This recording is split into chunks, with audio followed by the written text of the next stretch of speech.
Então vamos continuar o nosso curso de microeletrônica, onde nós estamos aprendendo como se fabrica um circuito integrado. Na aula de hoje nós vamos falar sobre epitaxia e interconexão. Então nesta aula de hoje nós vamos aprender como que a gente pode depositar materiais como o silício mono e policristalino sobre o substrato de silício. E como nós podemos depositar metais para fazer as interconexões que a gente precisa para ligar esse dispositivo que nós estamos fazendo com o mundo externo. Na aula anterior, a gente já viu como era possível crescer óxido de silício sobre a lâmina o substrato, a lâmina de silício que nós estamos utilizando, como a gente poderia dopar por implantação iônica ou por difusão térmica.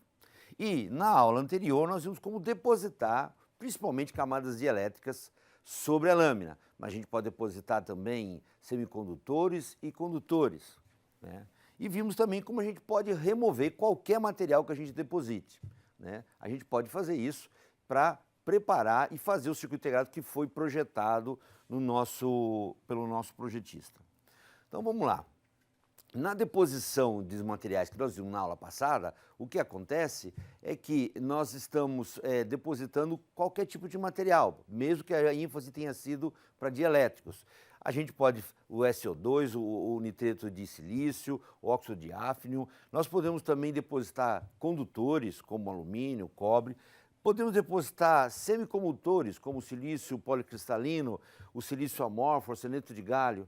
Mas hoje nós vamos ver uma outra maneira, outro material que nós vamos depositar, o silício monocristalino. Até agora, nenhum dos materiais que nós tínhamos feito, a gente conseguia crescer ou depositar materiais monocristalinos. Nós vamos ver hoje como isso é possível ser feito.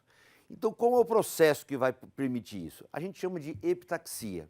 A epitaxia é um processo que leva em consideração o substrato. O substrato vai ser muito importante e vai determinar as características desse nosso material, né? O que significa a palavra epitaxia? Se a gente for no grego, epitaxia, epi significa sobre, e taxia significa ordenado. É algo que é ordenado sobre alguma outra coisa. O que é esse ordenamento? Então vamos ver o seguinte. Uma das coisas que a gente tem para fazer, que a gente fez lá no início, quando a gente puxou o silício monocristalino, nós colocamos uma semente dentro daquela massa fundida de silício no processo Czochralski e a semente deu um caráter monocristalino para a lâmina que nós tínhamos do tarugo naquele momento que a gente estava fazendo. Aqui vai ser parecido. Nós vamos pensar que o nosso substrato, que é monocristalino, vai ser a semente do filme que vai ser crescido sobre ele.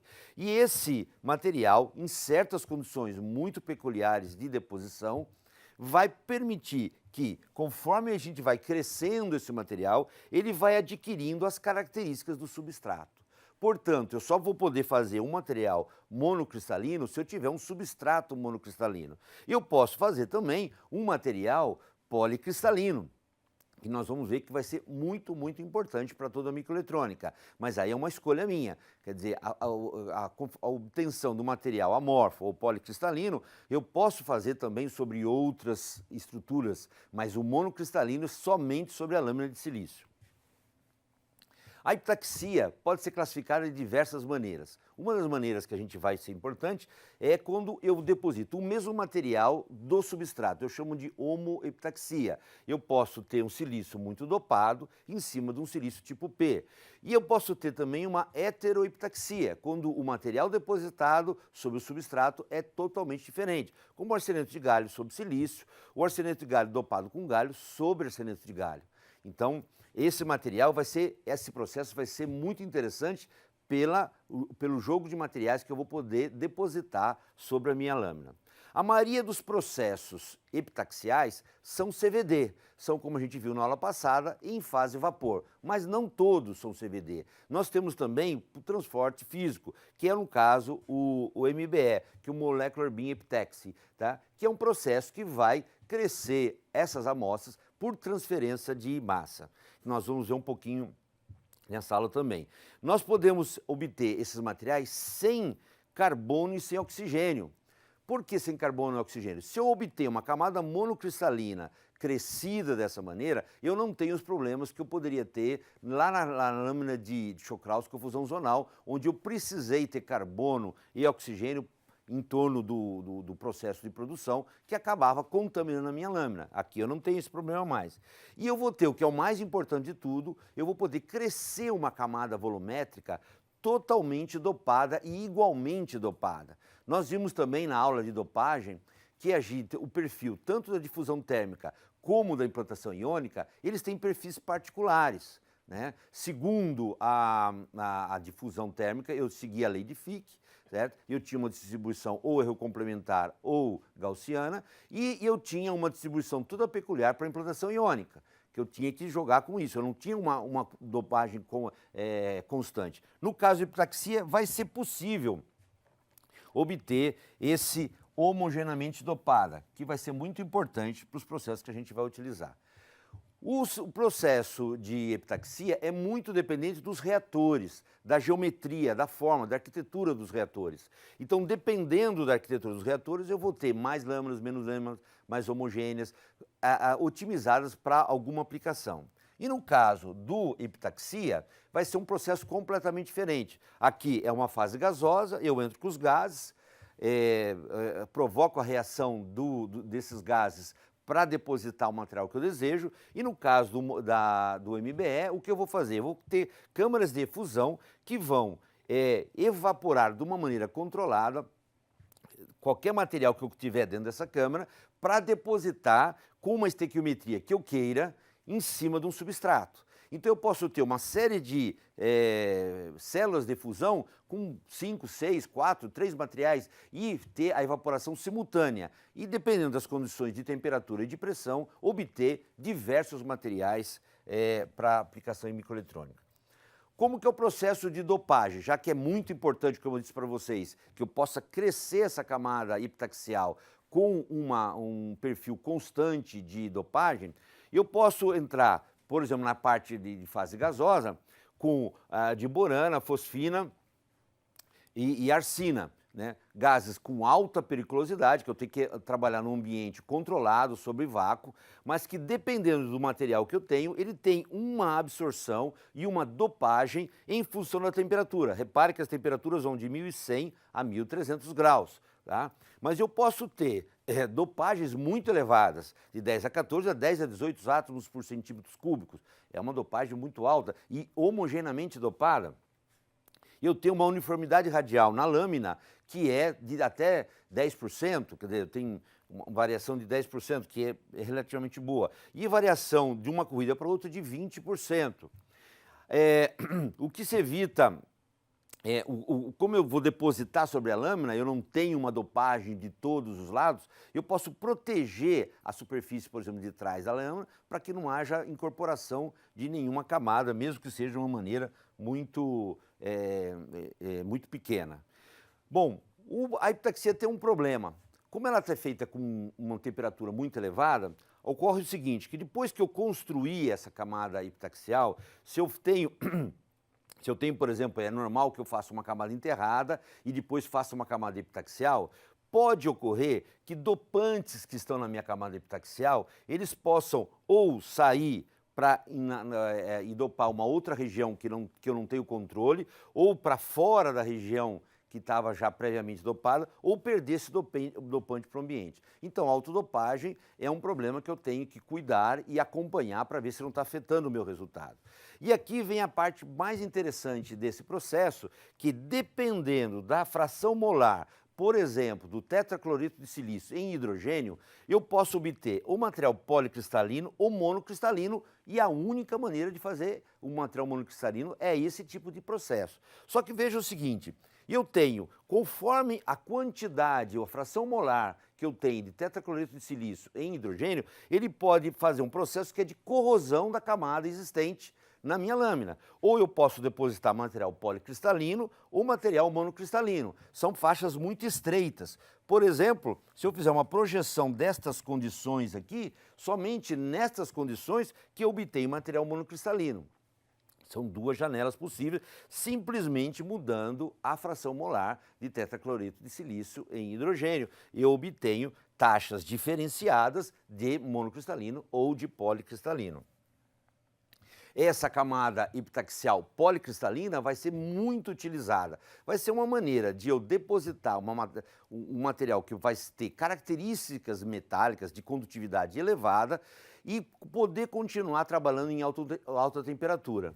O problema é que quando nós vamos ver na metalização, quando eu coloco um metal sobre a minha lâmina, eu já não posso levar a minha lâmina a temperaturas muito elevadas, acima de 500, 600 graus, porque a difusividade do metal pode furar as junções. Como eu pude aumentar a minha capacidade de continuar fabricando o dispositivo, fazendo conexões entre os dispositivos? Colocando uma camada de silício policristalino. Ele não é monocristalino, mas policristalino, e eu vou dopá-lo como se fossem as regiões de fonte de dreno e vou poder obter características de condutividade elevadíssimas, permitindo que eu conecte, por exemplo, um contato de porta e possa continuar processando e depositando outros materiais. Então, vamos lá. Na interconexão, vai ser aquele contato que eu vou fazer. O que eu vou conectar? Eu vou ligar diversos dispositivos, eu vou fazer milhares, milhões de dispositivos, preciso ligar entre eles para fazer o circuito eletrônico que foi projetado. Eu preciso ligar esse dispositivo com o mundo externo. Tá? E eu tenho vários níveis. Aqui é como se eu tivesse tirado as camadas intermediárias isolantes que separavam as camadas metálicas. Eu só fiquei com vários níveis de metalização. Cada amarelinho desse é um nível de conexão, de metalização. Então, como que eu faço esse dispositivo? O meu dispositivo está aqui embaixo, o meu circuito CMOS está aqui dentro da lâmina. Aqui para cima é só conexão. Bom, vamos lá. Essa interconexão vai conectar dispositivo, eu preciso ligar esse dispositivo com o dispositivo que está do lado, e eu preciso ligar esse dispositivo com outro que está numa outra região muito longe, e esse dispositivo tem que ser ligado para o mundo exterior, em algum lugar tem uma saída desse circuito elétrico. Como eu vou fazer essa conexão vai ser muito importante. Se vocês olharem mais um tipo dessas imagens, que eu tirei o isolante e só vi os níveis de conexão, a gente pode ver que os níveis inferiores são aqueles que ligam dispositivos. Então aqui, olha, são conexões com os dispositivos entre si. E conforme eu vou aumentando o nível aqui, vou subindo nesse nível de metalização, eu vou indo para os níveis superiores, que as correntes vão aumentando, e aí eu tenho as conexões tanto entre células de um lado ou do outro do circuito, como com o mundo externo. O alumínio é o metal mais utilizado para a metalização. Só que o alumínio já está no limite de condutividade. A gente precisou buscar outros materiais e outros artifícios para evitar a resistência, uma resistência séria que pode existir no circuito.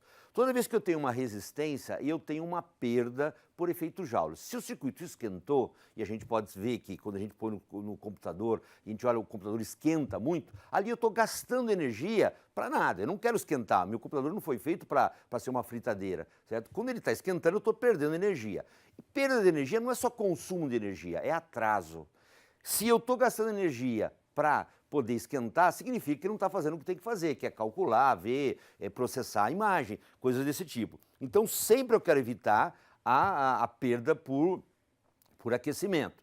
Como que eu faço? Eu melhoro a condutividade. Então, depois do alumínio, a gente precisou usar silício polo, cobre, que tem uma condutividade muito melhor, mas que demorou muito para ser absorvido, para ser possível claustrar isso, e silicetos. Para quê? Diminuir a resistência de contato do silício com a parte metálica, dos dispositivos entre si e todas essas conexões. Eu não poderia ter perda disso. Para vocês terem uma ideia, uma das limitações do avanço dos circuitos integrados é a dissipação de calor. Quer dizer, eu tenho milhões de transistores, milhões de conexões, que cada um dissipa nanowatts, que juntando fica tão quente que fica difícil de operar. Ele deixa de operar o dispositivo, o circuito integrado. É um problema. Bom, esse processo de deposição, a gente viu na aula passada, eram processos que tinham processos químicos e físicos. Hoje nós vamos nos ater aos processos físicos. Bom, a gente viu também que os processos CVD, eles Começava com gases que eu injetava dentro da minha câmara e depois, no caso dos materiais do processo físico, o PVD, eu parto de materiais sólidos. Então a gente vai partir de fontes sólidas para poder fazer o nosso material. Então vamos lá.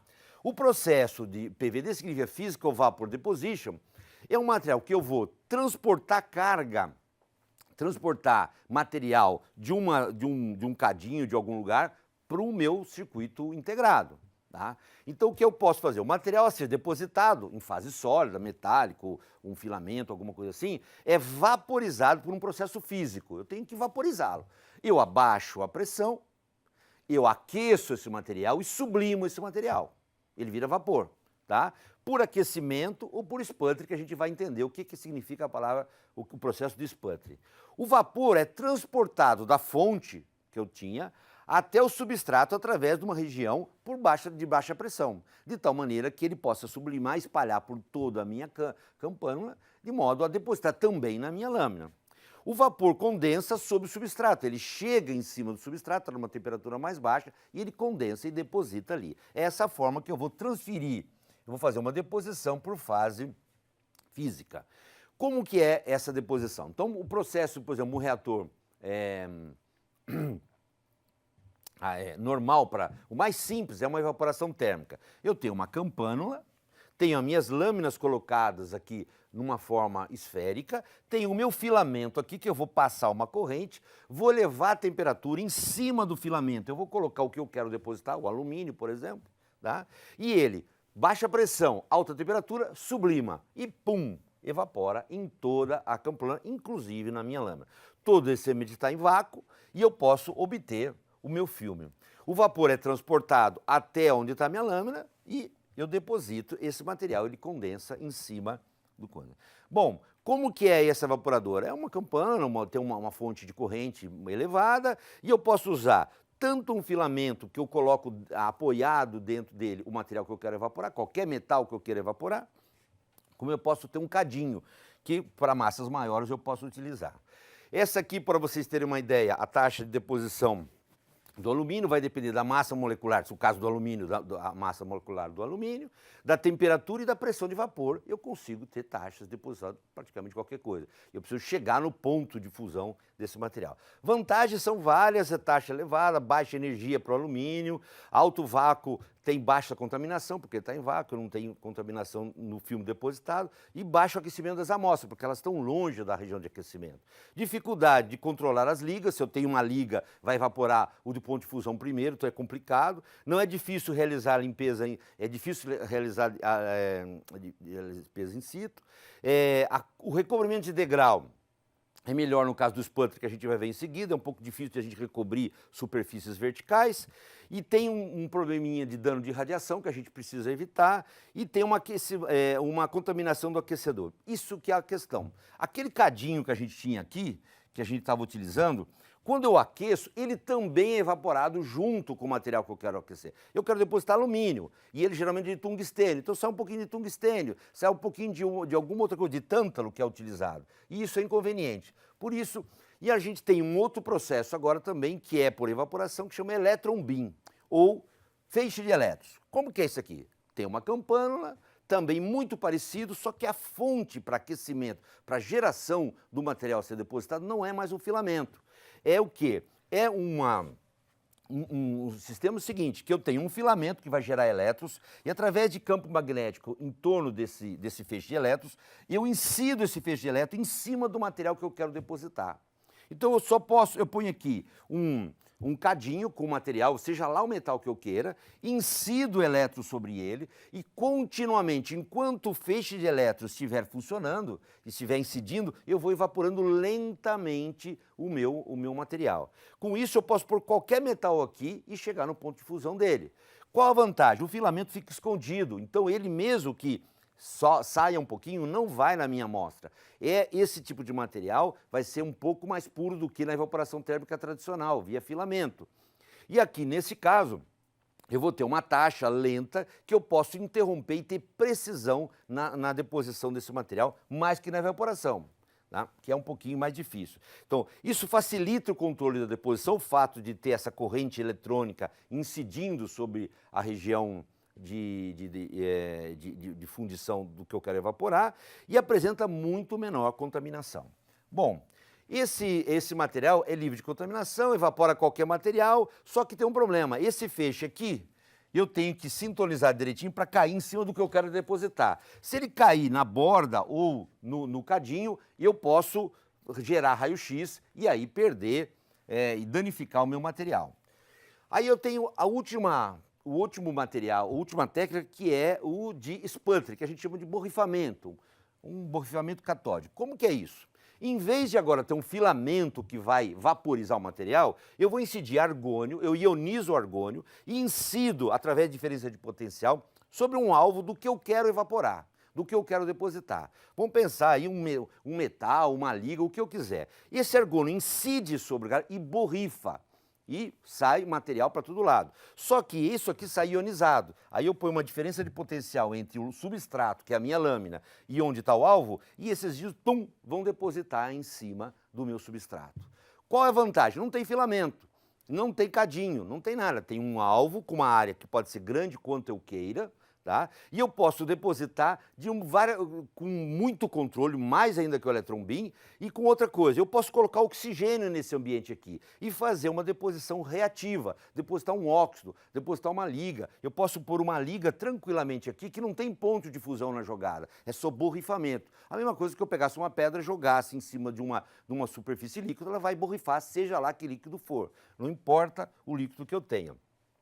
O sputtering, então, tem menos contaminação, melhor uniformidade, que ele é muito homogêneo, melhor controle de processo, porque eu consigo pôr qualquer coisa que eu tenha ali, e bom para liga, coisa que eu não conseguia fazer para os processos térmicos. A evaporação tem mais contaminação, processo descontínuo, mas é muito mais barato para se fazer. Geralmente a escolha é feita em função do custo. Se eu puder fazer, eu faço com a evaporação. E eu tenho um problema de recobrimento de degraus. Quando eu tenho na vertical, por exemplo, a deposição aqui deveria ser iguais. Então, se o substrato está parado, eu tenho dificuldade para recobrir. O que eu faço? Eu ponho num planetário. Eu giro essas lâminas, elas ficam girando, muitas vezes, e ela está numa superfície cilíndrica, para que eu possa, com aquecimento e rotação, depositar em todas as paredes. Isso é um dos problemas que eu tenho que evitar quando eu faço evaporação. E a última solução é usar um siliceto. Então eu tenho o contato que eu quero fazer entre o silício e o metal, que muitas vezes, por efeito da dopagem utilizada, fica difícil obter uma baixa resistência de contato. O que eu faço? Eu deposito um metal, qualquer metal, cobalto, titânio, tântalo, o que eu quiser, eu deposito em cima do silício, passo por um recozimento, por uma temperatura, põe uma temperatura, essa minha lâmina, ela vai fazer uma liga, como aqui, olha, eu tinha o silício, pus o metal, quanto mais tempo eu tenho, ele vai ter uma ligação entre os dois e vai fazer uma liga entre o metal que eu coloquei em cima e o silício. De tal maneira que eu vou obter uma série de silicetos, porque o que eu vou fazer em seguida? Eu posso remover o excesso daquilo que não se transformou em siliceto, o resto do metal, e continuar a deposição do meu material. Então, essa região, o contato metálico, que vai fazer o contato com outro dispositivo. Mas essa região de contato ficou muito mais melhorada. Ficou muito melhorada. A resistência de contato ficou muito menor. Bom, dessa maneira nós aprendemos praticamente os principais processos de deposição, de obtenção do circuito integrado. Hoje nós vimos como a gente pode depositar filmes cristalinos, poli ou monocristalinos, e vimos como fazer essa conexão com o exterior. Na última aula desse curso, nós vamos fazer passo a passo a fabricação de um circuito integrado típico CMOS, para que a gente possa usar tudo que a gente aprendeu nesse curso para fazer o nosso processo. Até lá!